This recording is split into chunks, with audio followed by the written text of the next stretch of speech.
한국산 공대공 공대지 공개하자. 중국 기점. KF-21 세계 최강 실사격 무장 활공. 1200km 독침 국산 미사일 연속 발사.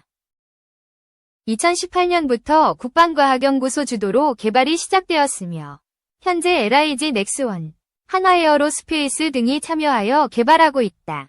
개발 완료는 2028년을 목표로 하고 있고 양산은 2031년까지라고 알려졌다.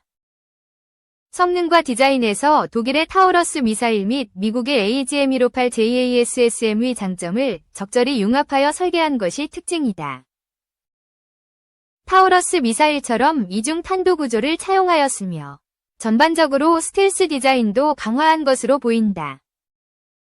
천룡 공대지 미사일이 실전 배치된다면 지상에서 쏘는 지대지, 함상에서 쏘는 함대지, 잠수함에서 쏘는 잠대지 크루즈 미사일들과 함께 개전 초기부터 북한 지휘부를 단숨에 없애버릴 수 있다.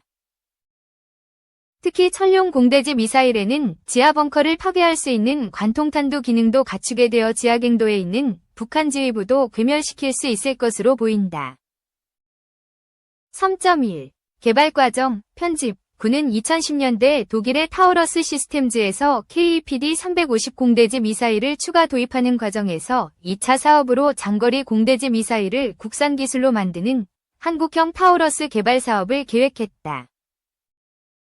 타우러스 미사일이 공군에 실전 배치되었을 때 공군은 아시아에서 최초로 500km 이상의 장거리 공대지 미사일을 운용하는 국가가 되었다. 그러나 독일에서 수입한 260발로는 모자라서 공군은 최대 600발 정도의 공대지 유도탄이 필요하다고 평가되었는데 그 나머지는 국산 공대지 유도탄으로 보충한다는 계획이었다. 군은 2018년부터 개발에 착수하게 되어 2021년 말까지 탐색 개발을 마칠 예정이고 체계 개발은 2028년까지 진행될 예정이다. 개발에 참여한 업체로는 LIG 넥스원, 한화에어로스페이스가 있다. 비용은 개발 비용 약 3,100억 원, 양산 비용은 5천억 원을 포함하여 양산될 시기인 2031년까지 총 8,100억 원이 투입될 것이라고 한다. 2019년 ADX 2019에서 LIG 넥스원의 장거리 공대지 유도탄 2위 실물 모형이 공개되었다.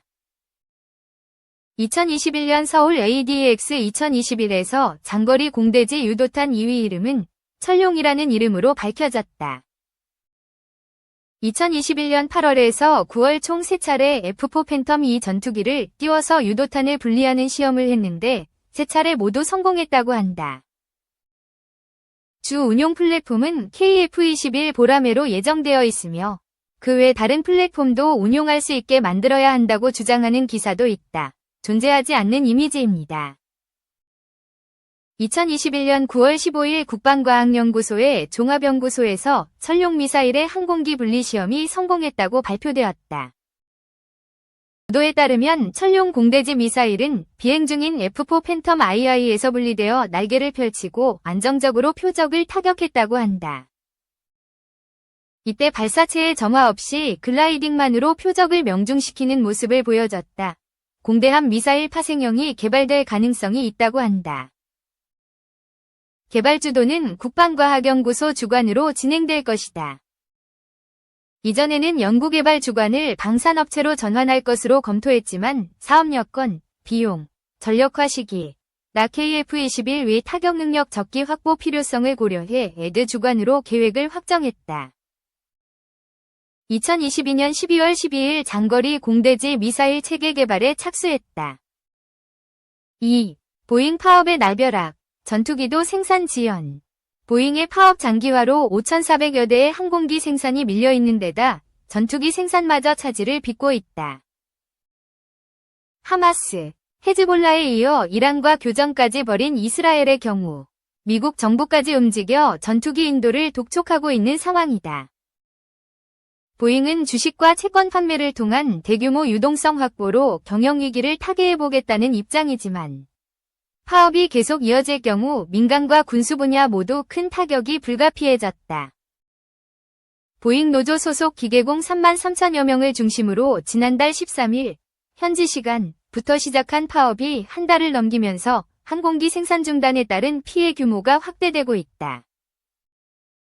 컨설팅 기업인 앤더슨 이코노믹 그룹은 이번 파업으로 현재까지 보잉 본사와 노동자, 주주, 협력업체 등이 입은 손실이 50억 달러, 약 6조 8,625억 원에 달한다고 추산했다. 각종 항공기 기체 결함 사고와 실적 부진으로 급락한 보잉의 주가는 파업 여파에 좀처럼 회복되지 못하고 있다.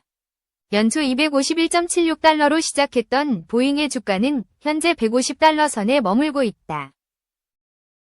그나마 지난 15일 최대 350억 달러 규모의 자본 조달 계획을 발표해 주가가 소폭 반등했지만 여전히 연초 대비 38% 이상 낮은 상태다. 블룸버그 통신에 따르면 보잉은 2018년 이후 6년 동안 330억 달러에 이르는 영업손실을 기록했다. 부채 규모도 2018년 110억 달러에서 올해 2분기 말 기준 530억 달러로 5배 가까이 늘어났다. 2026년 2월에 만기가 도래하는 115억 달러 규모 부채도 갚아야 하는 상황이라 유동성 악화 우려가 제기돼 왔다. 이런 상황에서 지난달 14일 노조와의 임금 협상 결렬과 파업까지 발생해 항공기 생산 공장들이 일제히 멈춰서면서 위기감이 더욱 고조됐다. 당시 보잉 노조는 40% 임금 인상과 확정급여 연금 복원 등을 요구했지만 사측은 경영 악화를 이유로 이를 받아들일 수 없다고 맞서면서 협상이 결렬됐다. 사측은 일단 대출과 채권 및 주식 판매 등을 통해 350억 달러 규모 자본을 조달하고 전 세계 보잉 근로자 17만 명의 10%에 달하는 1만 7천 명을 감원해 경영위기를 피하겠다고 밝혔다. 하지만 노사 간 협상이 계속 결렬되면서 생산과 영업이 정상화될 때까지는 오랜 시간이 필요할 것으로 예상된다. 또한 오는 23일 발표가 예정된 3분기 실적도 부진할 것으로 예상돼 주가의 추가 하락 가능성이 커졌다. 신용평가기관 S&P 글로벌 레이팅스는 보잉은 3분기에 주당 9.97달러의 손실을 기록할 것으로 예상하며 상업용 항공기 부문에서 30억 달러, 방위산업 부문에서 20억 달러의 세전 상각 비용이 발생할 것이라며 보잉의 신용등급을 투자 부적격 수준으로 강등할 수 있다고 경고했다. 파업이 길어지면서 항공기 생산 지연도 심각한 상황이다.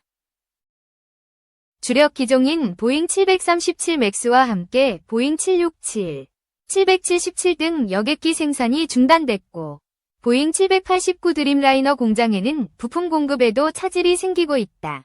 현재까지 약 5,490대의 항공기 주문이 밀려있는 상태다. 보잉과 기존에 계약했던 대한항공 등 국내 항공사들의 신규 항공기 도입도 지연될 전망이다. 대한항공은 지난 7월 보잉으로부터 50대 항공기를 구매하는 양해각서를 체결했다. 제주항공도 지난 2018년 737에서 8기종 항공기 50대에 대한 공급 계약을 맺고 지난해 11월부터 인도받고 있는 상황이었다.